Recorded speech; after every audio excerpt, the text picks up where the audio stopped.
It would take hours to go over all the evidence which proves that the attack on September 11th, 2001 was an inside job, and I suggest you look into it if you haven't already. But to simplify the situation, all you need to do is look at Building 7. What some people still don't realize is that there were 3 buildings that fell into their own footprint that day. 3 buildings that fell at free fall speed, indistinguishable from controlled demolitions, because that's exactly what they were. As the towers came crashing down, we can see the signatures of a controlled demolition. The official story is that Building 7, known as 7 World Trade Center, caught fire as a result of debris from the Twin Towers, which somehow caused a critical internal column to break, causing a cascading failure and collapse. And if this nonsensical official narrative were true, it would make it the first and only steel skyscraper in the world to collapse from fires. The building's owner, Larry Silverstein, took control of the Twin Towers just weeks before 9/11 and had them insured to cover terrorist attacks.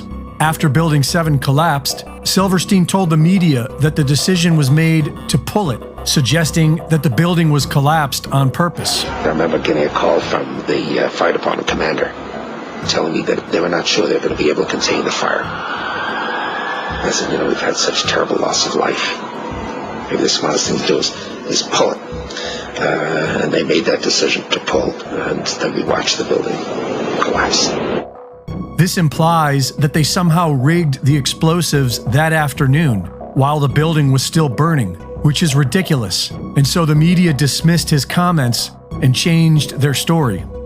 There were several witnesses who reported hearing and feeling the type of explosions one would expect from a controlled demolition. You heard explosions, like boom! It's like a distinct sound. Big explosion. Blew us back into the 8th floor. Somebody grabbed my shoulder and I started running, and the shit's hitting the ground behind me. And the whole time you're hearing thum, thum, thum, thum, thum. So,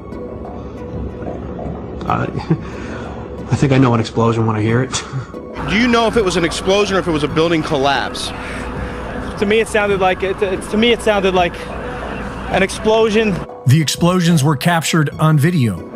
You want to call your mother or something? In fact, you were just told by police that you could move out of your apartment, Tatiana. You've got Carolina here. They advised us to leave because we had, oh my God. First responders were told that the building was going to be blown up. Keep your eye on that building as they coming down. The building is about to blow up. Move it back. We are looking back.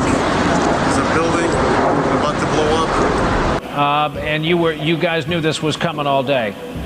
We had heard reports that the building was unstable and that it eventually would either come down on its own or it would be taken down. The BBC reported live on air that the building already collapsed before it did.